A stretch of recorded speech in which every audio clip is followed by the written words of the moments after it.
Hi guys, இன்னைக்கு கல்யாணத்தில் செய்கிற மணத்தக்காளி வத்த குழம்பு ரெசிபியோட தான் வந்திருக்கேன். சுட சுட சாப்பாட்டில் இந்த குழம்பை ஊற்றி ஒரு அப்பளம் பொரிச்சு வச்சு சாப்பிட்டு பாருங்கள், டேஸ்ட்டாக இருக்கும். இதுக்கு கடாயில் எண்ணெய் ஊற்றி மணத்தக்காளி வத்தலை பொரித்து தனியாக எடுத்து வச்சுக்கலாம்.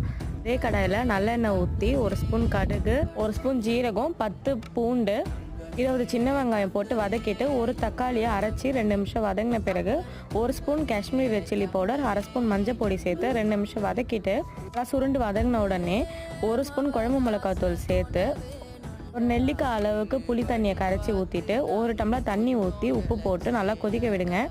தேங்காய் பேஸ்ட் ஒன்று ரெடி பண்ணிடலாம். 4 சில் தேங்காய், 5லேருந்து 6 முந்திரி பருப்பு, அரை ஸ்பூன் சோம்பு சேர்த்து அரைச்சி இந்த ஸ்டேஜில் கலந்துருங்க.